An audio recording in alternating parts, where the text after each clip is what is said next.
Welcome back to theCUBE, here at our studio at the New York Stock Exchange. This is our Cybersecurity Leaders Series that we are creating in conjunction with NYSE Wired. And joining me today is a leader who is no stranger to the wave of innovation surrounding enterprise tech. Sumit Dhawan, CEO of Proofpoint. Welcome, Sumit. Well, great to be here. So tell me, you have had a fascinating career, right? You have been in the pre-cloud, on-prem era, the era where everyone worried about perimeters, the cloud era at Making VMware. me sound old now. That's surely not successful, I would say.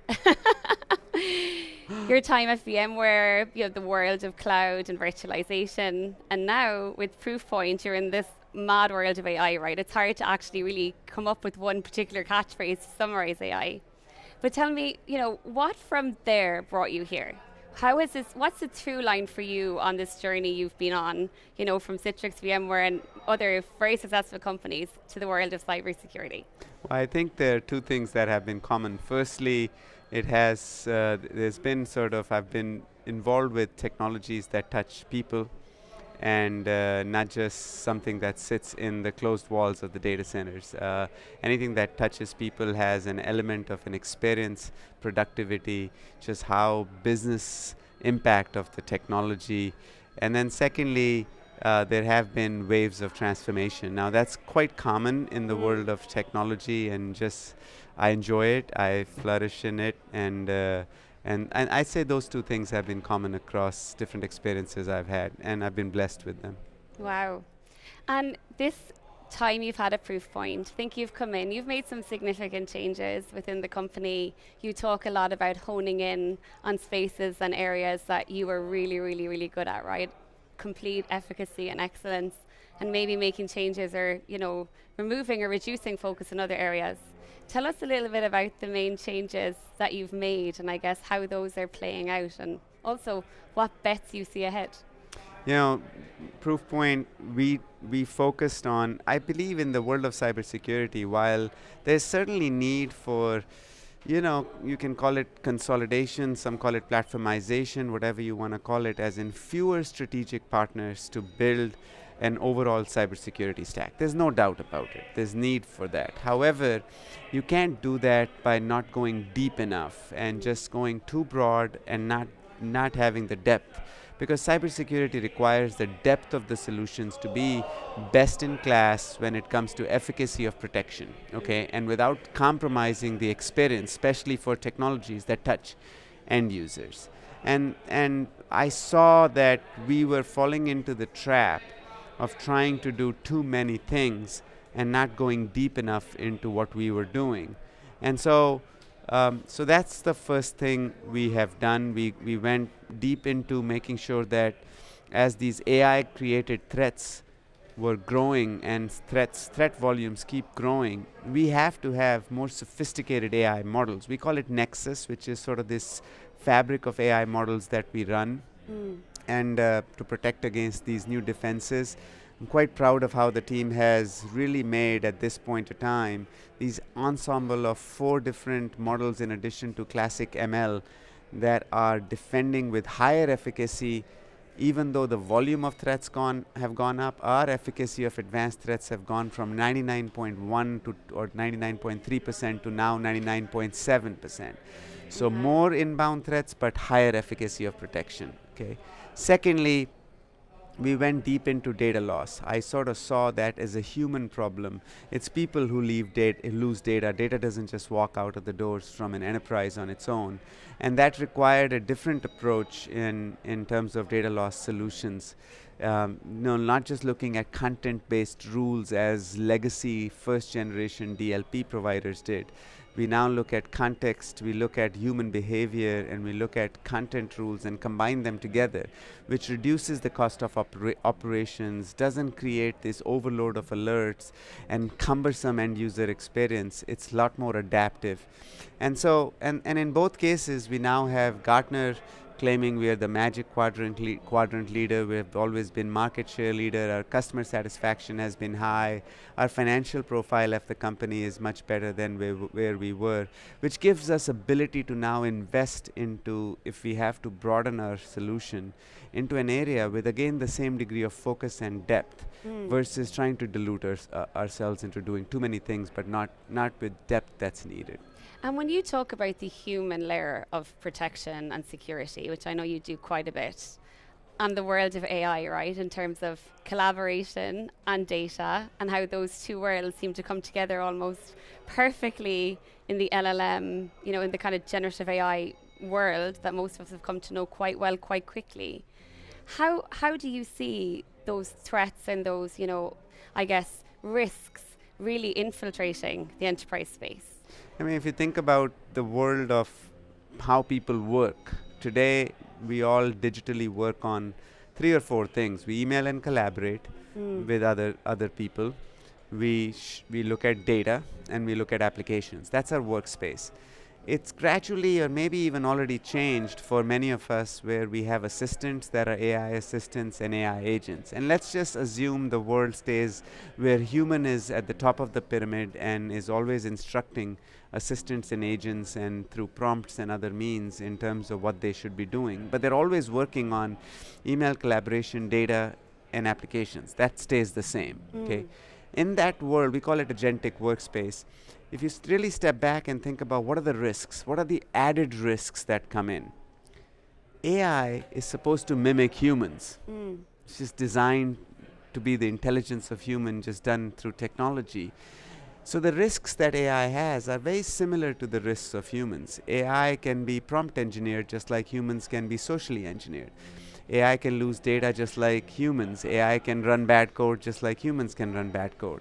So the two risks are similar. They just manifest themselves in a different way, and the technology that's required to protect against it is different. And so as I look into the future, I feel this new agentic workspace will require an enhanced form of collaboration and data security.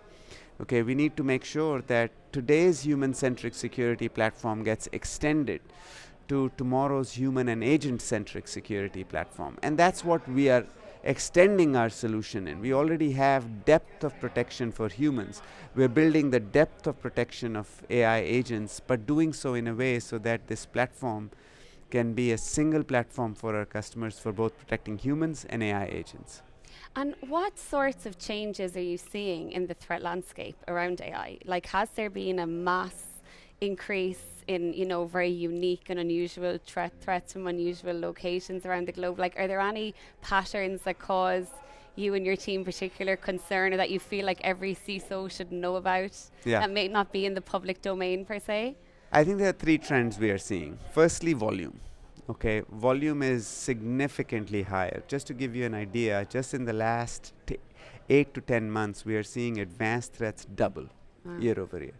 So the volume has gone up. Secondly, we are seeing clearly more and more language and currency is not a barrier. In other words, if you have been in a location where language was difficult for threat actors to create new threats, that's no longer an issue. If you are in a region like Middle East, maybe parts of Southeast Asia or even India, where currency was a barrier to create fraud, no longer an issue. Because now with crypto, which is where fraudulent actors are really sort of trying to do ransomware, it's easy to attack any economy and any business anywhere. And then third, we are starting to see that there is this attack vector of attacking co-pilots that's starting to emerge. It's early days, okay? In other words, what's happening is that because there's an assumption that co-pilots and humans are going to work on the same information, so if you create an asymmetry of context between a human and their co-pilot, then a human can instruct co-pilot to do something, but co-pilot could have been trained to ignore that instruction and do something different. So there is a new AI exploitation threats that are starting to emerge. Those are the 3 patterns we are seeing, okay?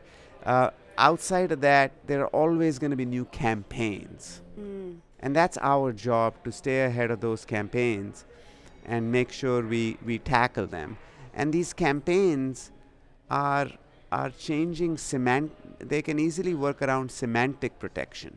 Like you can't just have keywords-based protection anymore. You really need to be able to understand the intent, and that's what we have invested in, which is now models that you can keep rewriting a message and sending it to Proofpoint Defense. It'll understand the intent remains the same, doesn't matter what words or languages or patterns it'll protect it, which is very easy to do if you're a threat actor using generative technologies to keep rewriting, and it's easy to do if you have a model that's sophisticated enough to be able to detect the intent. It just needs to run it in a high efficiency, low cost fashion, because we're processing trillions of messages a year. You can't cause delays and add a bunch of cost, which we know models can cause. Huge. And this whole space of intent, how do you qualify that?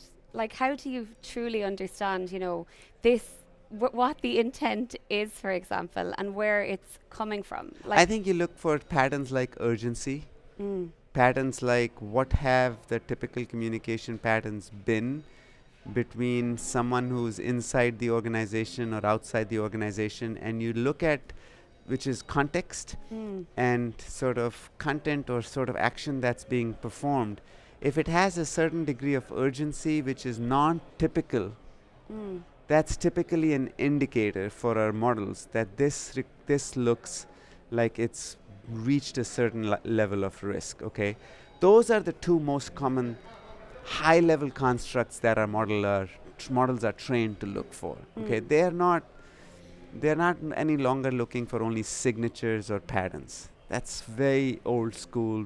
We obviously filter a lot of things based on it, but intent really goes into context, and then what is the specific action in that context that someone is asking an employee to do via email or other forms of communication that our models are able to detect. And by the way, our models can't write Shakespeare.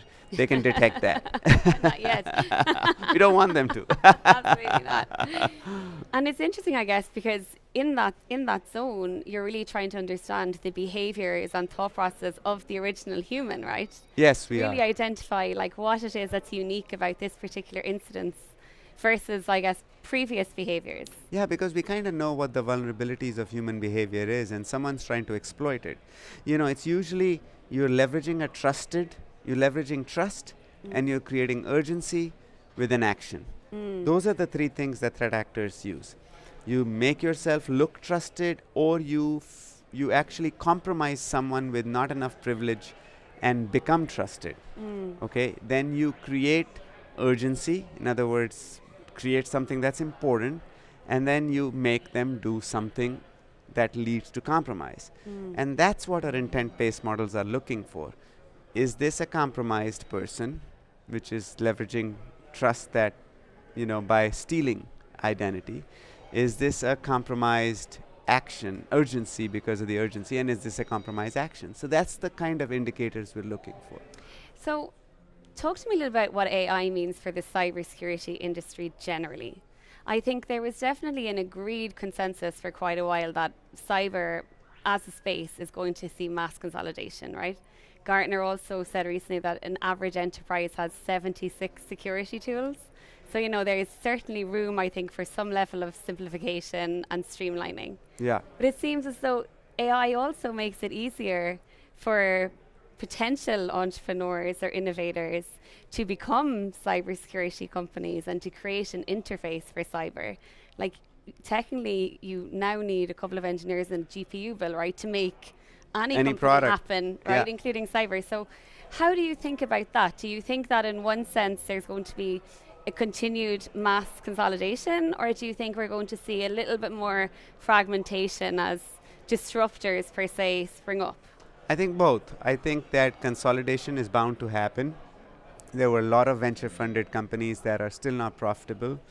There are these 5 to 6 large companies, say over $2 billion in software revenue, that are providing critical technology platforms. And us being one of them, we feel that, and we hear from customers, their preference in them wanting us to provide richer platforms that consolidates the functions that the customers have had to procure through sort of point products that need to consolidate. Okay, and I think that will make room for both in terms of just time as well as money for customers to be able to invest in newer tools. I don't expect disruption of existing tech platforms easily done by AI. I'll tell you why. Because if someone had to build a technology like ours by AI, it may be easy, but then training the models, they need all of this threat intelligence, and the data that we get actually powers our models, which is why at this point in time, none of the other security solutions that provide email security have the same degree of efficacy. So reaching that efficacy actually, the AI to some extent give incumbents a little bit more benefit in having their models for providing efficacy to become richer and richer at a faster speed. Like, to give you an idea, every 2.5 days our models update. We have once a quarter a new model is released by us, and that is very difficult if we didn't have the right data by serving 1.5 trillion messages and filtering out more than half of them as threat information. We would not be able to train the models with the right degree of efficacy or cost, because models are designed to become smaller, to run at low cost, so that the margins can be passed. And with the margins, you can run the business at the right sort of profitability as well as value for customers. I think that's hard to have disruption. Having said that, AI creates a new surface area of risk, and we are starting to see more and more cybersecurity players funded for securing AI. And there will be novel ideas, there will be novel startups that will get started. And I do think that while consolidation takes place among customers on more traditional set of tools that they have procured, they will likely again sort of maybe splurge in betting new tools for more protection of their new stuff that comes in due to AI. And I think that's going to be a new cycle that'll likely emerge. And tell us a little bit about the relationship with the buyer persona for cybersecurity at Proofpoint, right? Because I think it's an interesting space in that, in some ways, cyber has that old age paradox. You only really know about it when it's not working, right? Like within the kind of tech ecosystem in general. And no company really wants to lead with fear either, right? So the relationship, I'm sure, is somewhat strained by the fact that you don't necessarily know how many dangers or what it is exactly that you're protected from at any given time. Yeah. So how do you manage that? Like, how do you manage, making sure that CISOs are aware that this world is changing fast and there are some real threats, and then also, I guess, just doing everything you need to do behind the scenes to make things work silently? It's a little bit tricky because, like you mentioned, our technology is supposed to be working in the background, silently keeping itself updated on all the new threats and campaigns. We can't be educating the customer. Every day a new campaign ships. We set up 3 to 4 times a day new rules to protect against new campaigns. None of our customers know about that. Okay, they just can't. They're doing all the other things.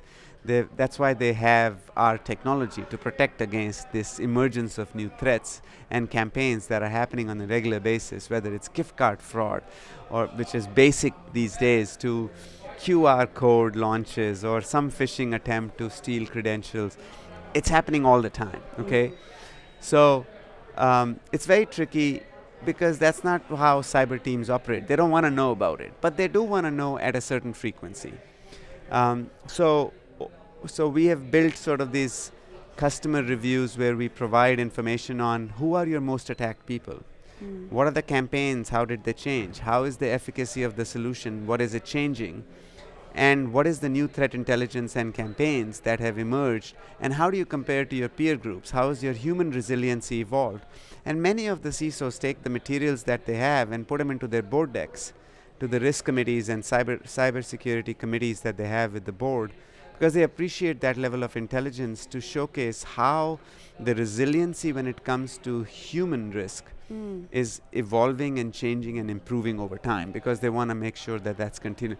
And they lean on us in providing that information. More and more of that, we believe, is going to become agentic, where we don't have our people provide that information through reports, but it's agents that our customers, whether it's CISOs or security ops leaders, can just ask. And agents can do that in a more tailored fashion that make more sense for every enterprise. They don't need to look at our format or approach. They can ask the right level of questions. So earlier this year, we announced this thing called MCP Access. MCP has become the protocol, which is agentic to sort of speak to systems like ours and build agents to get information that they need, and which is essentially designed to do that, where our enterprise customers can use agents to talk to a system like ours as assistants of theirs to get this information on demand or in the format they want, and can really make sure that our systems are doing the job and holding us accountable through agents, because they can't hire people to do that. So I think that's how it's evolving. Fascinating space. So the relationship is becoming a little more agentic over time. Over time, but I think it's for good. Yeah, and the information is needed, right? And as we talk so much about speed, we also need to talk about risk, and that dialogue and that, I guess, factual data around what's actually happening. It needs to be in the at least enterprise decision-making domain, right? Like it's needed, and it's going to be more important in the world of AI, because think about it. What's going to happen with AI is the three teams are going to work together. There's going to be IT security, there's going to be cybersecurity, and there is GRC, or risk and compliance. All three of them, and in most boardrooms and most sort of even CEO conversations I've had, they're unsure where the responsibilities lie. And the reality is all three have to play a role, because cybersecurity has a more SOC component to it. IT security has a more implementation of the technology component to it. And GRC is making sure it's highlighted as a risk, because from a governance perspective, AI, if not done right with the right guardrails, can bring the whole company down. It can become the biggest element of the risk register going forward. So I think all of them have to play a role, and this visibility that only can be created through all these sort of parties through agentic technologies, because there's no human interactions that can happen. Wow. Well, Sumit, I could talk to you all day. We've got a minute over, so tell us, last question, close us out. What's ahead for you and the team at Proofpoint? What are the big bets for the year ahead? And, is there anything in particular we should be looking to watch or excited about? I'll tell you what we are really excited about. We think that, company has gone through one major evolution in the past. We started and pioneered with email security, and we took it to human-centric security, which is collaboration and data security done with a human-centric view as we went through. We see the workspace evolving yet again. It's evolving with this agentic workspace as I went through, with humans, agents, data, and apps all coming together in one way. And our goal is to extend our platform of human-centric security to human and agent-centric security. We've announced some really cool new products and technologies and extension of our platform. All of those become available in 2026. And I think this starts a new evolution of the company, and I'm really excited about it. I'm looking forward to it. It's not going to happen overnight, but 2026 will be the kickoff for it. Well, we're excited to watch, and thank you so much for taking the time from your busy schedule to join us here at theCUBE. No, thank you for having me. I'm Gemma Allen, here at the CUBE studio at the New York Stock Exchange. This is our Cybersecurity Leaders Program with NYSE Wired. Thanks so much for watching.